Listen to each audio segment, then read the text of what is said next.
Friend, is there a decision in front of you right now that you've been turning over and over and over in your mind and you just can't seem to land on an answer?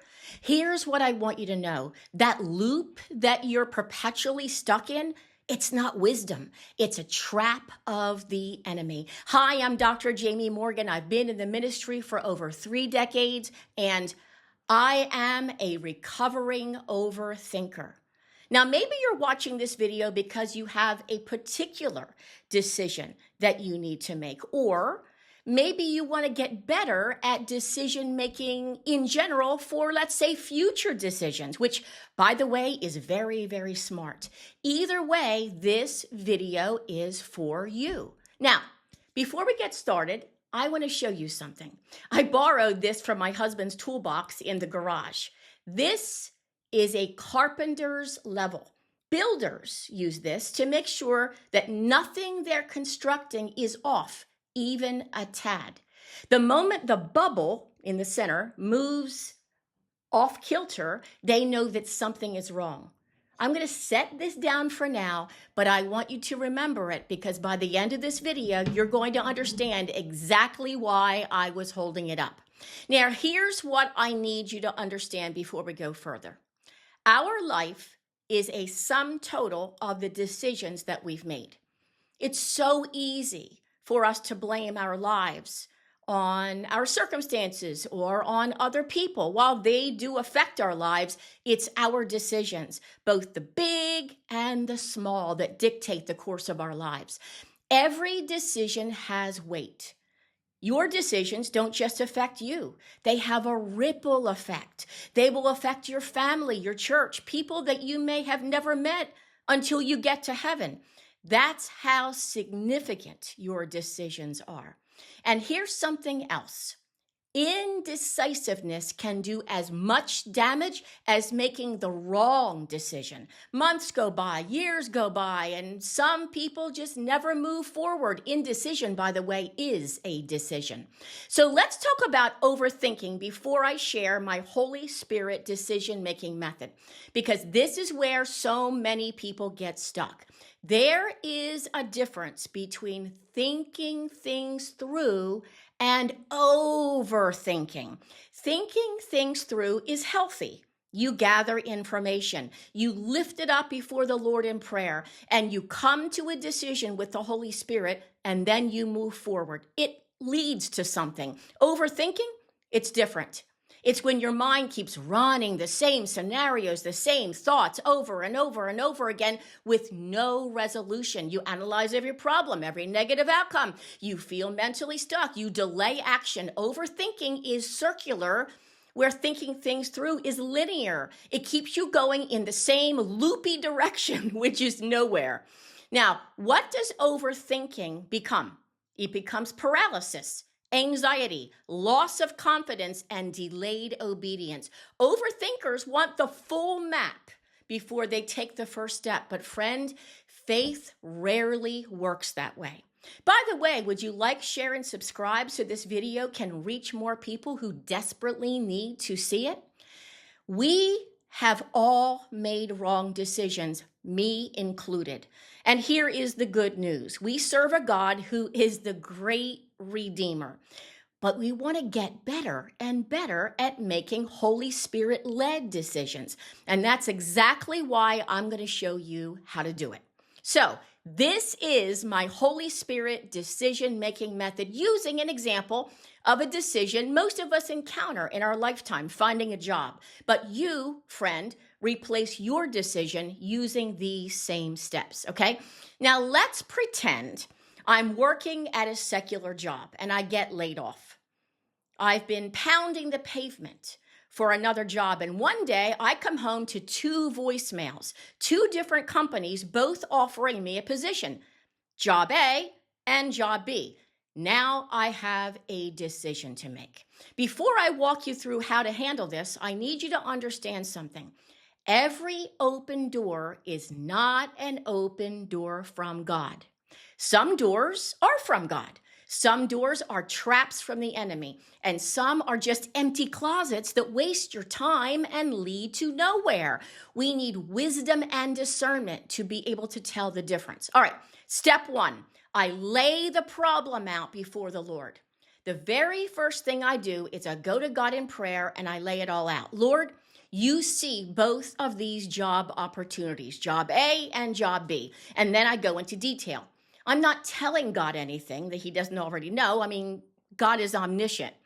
But I'm laying it all out before him in an act of consecration. I map it all out and I place it in God's hands.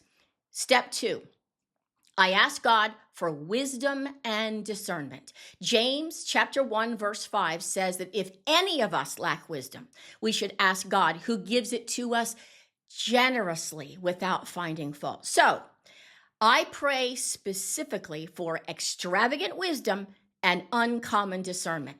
I want God's heavenly perspective, not my finite perspective. There was a time that I wasn't hearing the answer that I desperately needed. And this is the word God gave me in prayer. I will not leave you dangling. I am your lifeline. You will always know the next step. My word is a light unto your feet and a lamp unto your path. Friend, God does not leave us in the dark. He wants to guide you even more than you want to be guided. All right, step number 3. I ask God to expose what needs to be exposed. Now, listen.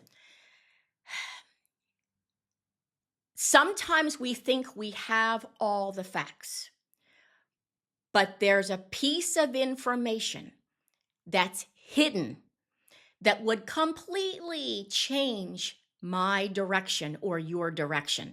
The enemy will strategically keep a critical detail in the darkness. But if you ask God to bring it into the light, to expose what needs to be exposed, he will. I have seen him do it in my life again and again and again in ways that could only be explained by his hand. Friend, press into him, trust him, and trust that he will reveal to you what you need to know. All right, here's step number 4. I give my attention to God's word.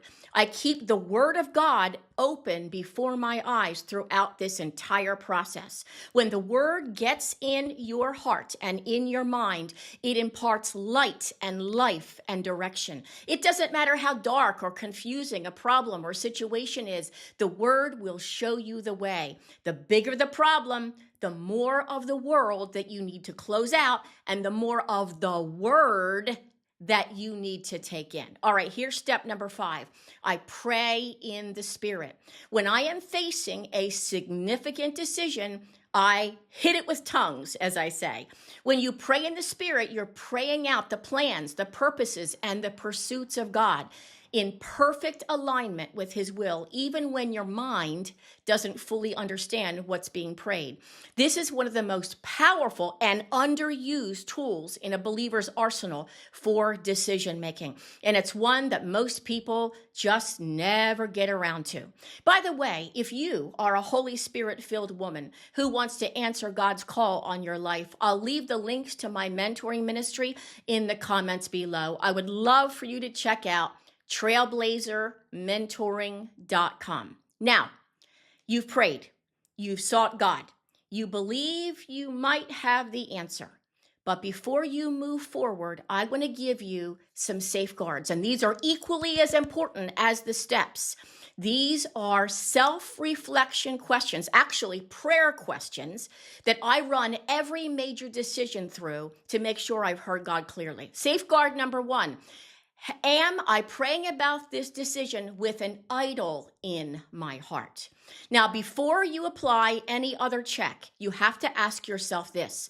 Have you already made up your mind? Let's say deep down, before I've even gone to God, I've already decided I want job A. So I go through the motions of prayer, but in reality, my will is already sitting next to or above God's will. That's praying with an idol in your heart. And when you do that, you will come away thinking that you heard from God, when in reality, you have heard your own desires. This is why Jesus in the Garden of Gethsemane is the model for every decision we make.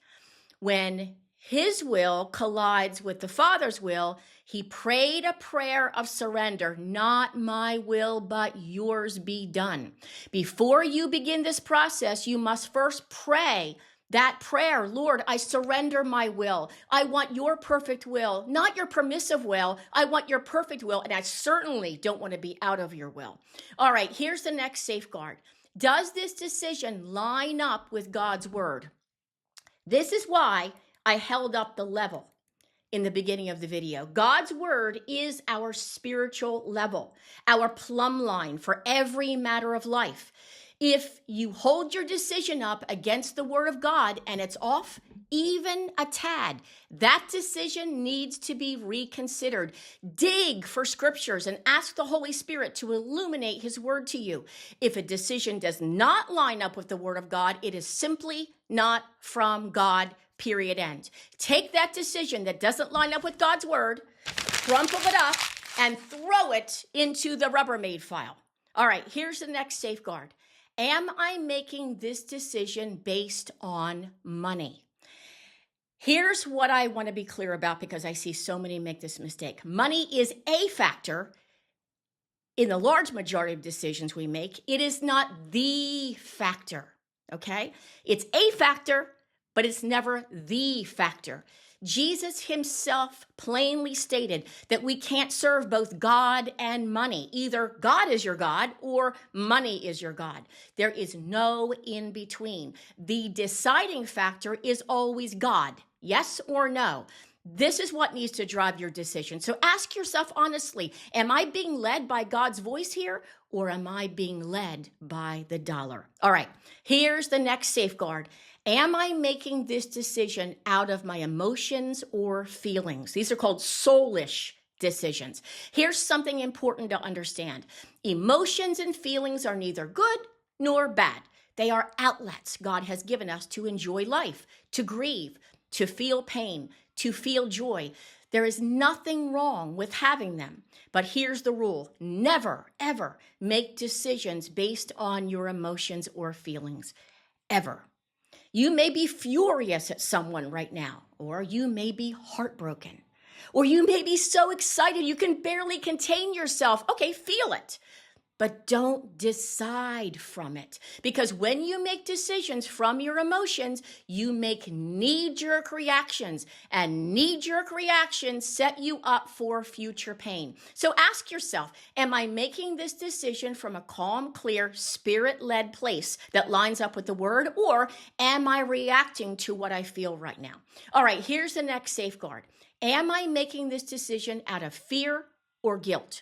Let me say this plainly. Fear has zero place. Zero. Big fat goose egg in the life of a believer. No fear, only faith. All decisions need to be made by faith, prayed through in faith, and carried out in faith. Remember, faith begins where the will of God is known. So if you sense any fear attached to a decision you're about to make, hit the pause button right there. A fear-based decision is a flesh-based decision, and it will produce fleshly results. And what about guilt? Just like fear, guilt will cause you to make wrong decisions all day long. And the enemy will make sure of it. He loves nothing more than to keep you spinning in guilt so that you go ahead of God and miss what he actually has for you. Ask yourself honestly, is any part of this decision rooted in fear or in guilt? If the answer is yes, to either one, stop. It could be a flesh decision. All right, next safeguard. Would I be making this decision if the pressure weren't on? Listen, we have an enemy who pressures and pressures and pressures, and pressure can come from anywhere. The people around you, family members, your church, your workplace, even what's happening in the nation. Pressure has a way of drowning out the voice of God so that all you can feel is the weight of the moment. All right, here's the next safeguard. Am I making this decision while I'm sick, discouraged, or tired? When you are physically or emotionally depleted, everything seems monumental. It seems like a mountain. Problems look bigger than they are. Options feel more desperate and limited than they are. And your ability to hear clearly from God can be compromised. Making decisions from that place is making decisions in the flesh. And flesh decisions produce fleshly results. Now, I want to be balanced here. Some decisions have to be made on the spot. Life doesn't always give you the luxury of waiting, but many decisions can be delayed. If you're sick, wait until you're well. If you're exhausted, wait until you're rested. If you're in a season of discouragement, wait until that cloud lifts. Get yourself whole first, then decide if that is possible. All right? And here's the next safeguard. Is this a good idea or a God idea? There is a distinct difference, and I have to navigate this constantly. I get all kinds of good ideas, but I only want to move forward on the things that are of God. Here's how I've learned to tell the difference. When something is just a good idea, I get excited for like 2 weeks. And then the excitement starts to wane. It fades. It moves on. But a God idea, I get excited and I stay excited. I can't get away from it. I've tried tabling it. I've tried to put it on a project list to set it aside, and the Lord won't let me forget it. The burden doesn't decrease, it increases. The excitement doesn't wane, it grows. A good idea will eventually lose its grip on you. A God idea never will. Now, listen, your next step is to watch my next video, and don't forget to check out the links to my mentoring ministry in the comments below. I am Dr. Jamie Morgan, and I am honored to be your ministry mentor.